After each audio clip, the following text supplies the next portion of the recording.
يا مساء الخير اخواتي، بقى ازيكم عاملين ايه؟ وحشتوني قوي. النهارده جاي لكم بقى ومن قلب نادي الصيد المصري فرع بورسعيد في الكافيه، من قلب الكافيه نفسه. اتطلب مني اتنين ايس موكا كده مكسرات. تعالوا كده اما نعملهم مع بعض واوريكم بيتعملوا ازاي. حاجه كده عظمه قوي. ده البار بتاع كافيتيريا نادي الصيد، ده البار اللي احنا بنعمل فيه المشروبات. حاجه كده نظيفه جدا وحاجه كده عظمه قوي يعني. تعالوا دلوقتي اما نعمل الايس موكا اللي طلبت مني. الوقت طلب مني 2 ايس موكا. بس قبل ما نبدا الحلقه بتاعتنا ما تنسوش كده تصلوا على النبي عليه افضل الصلاه والسلام. اول حاجه هنجيب الخلاط بتاعنا وهنكون مجهزين جالون الايس كريم، شوكولاته او فانيليا حسب اللي متوفر عندنا. وهناخد من الجالون ده هنحط هنا على كل كوبايه 3 بولات من الايس كريم او بولتين من الايس كريم.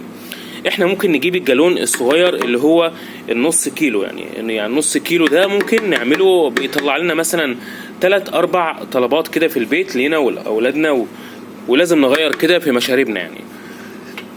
تمام قوي. احنا كده حطينا 6 بولات من الايس كريم، يعني ما يبقوش مليانين قوي. حطينا الايس كريم. بعد كده هنجيب النسكافيه بتاعنا، وممكن نحط 2 ظرف من النسكافيه لو مش موجود النسكافيه دوت، يعني لو مش موجود النسكافيه اللي هو البرطمان ممكن نحط 2 ظرف فوق الايس كريم. وبعد ما حطينا 2 ظرف نسكافيه في معيار 2 معلقة نسكافيه، طبعا القرفه لا غنى عنها يعني.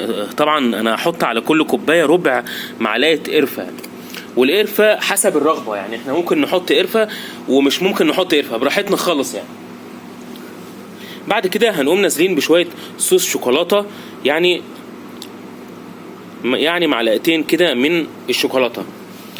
ولو مش عندنا شوكولاته سايحه اللي هي الشوكولاته السايله ديت، ممكن نحط 2 معلقة من النسكويك.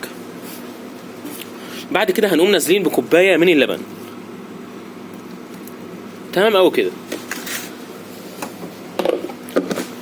وهنغطي بقى وهنسيبه يتضرب لمده 10 ثواني.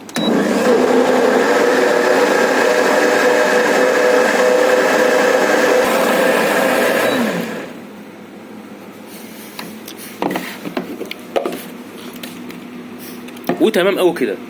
اهم حاجه في الايس موكا ان الايس موكا يدينا القوام اللي هو التقيل شويه، يعني ما يكونش خفيف. طول ما هو يكون تقيل كده شويه، طول ما هو هيدينا الطعم الاصلي للايس موكا. يعني الايس موكا اللي احنا بنشربه بره البيت دوت، وممكن يكلفنا فوق 60 و70 جنيه. في البيت والله هنعمله اقتصادي جدا جدا، والخامات بتبقى متوفرة عندنا يعني، ما عدا الايس كريم ده ممكن اللي احنا نجيبه بس من بره يعني.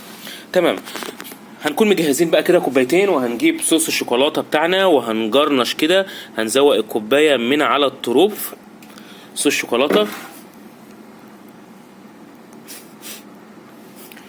حاجة كده عظمة قوي، يا ريت كلنا نعمله في البيت وهيعجبكم جدا جدا.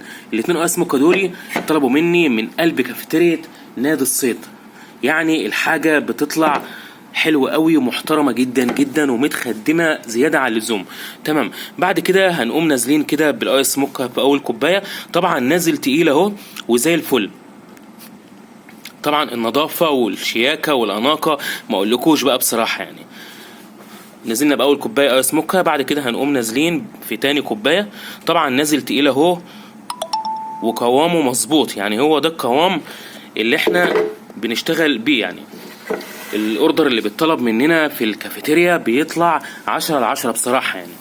وهنقوم رشين كده من فوق الوش شويه قرفه، ولو عندنا مكسرات اي نوع مكسرات، ممكن مكسرات فول، بندق، اي حاجه كده مكسرات عندنا، ممكن نرش من فوق الوش كده 2 معلقة مكسرات صغيرين. تمام. احنا كده حطينا المكسرات. حاجه كده والله عظمه قوي، طعمه تحفه تحفه، يا ريت كلكم تجربوه في البيت وتعملوه في البيت. بعد كده نقوم رشين كده شويه نسكويك من فوق الوش. طبعا الحاجات ديت كلها لو عندنا في البيت ماشي، مش موجوده برضو ماشي يعني. وهنقوم نازلين كده بشويه صوص شوكولاته، يعني حاجه كده على الهادي قوي. اهو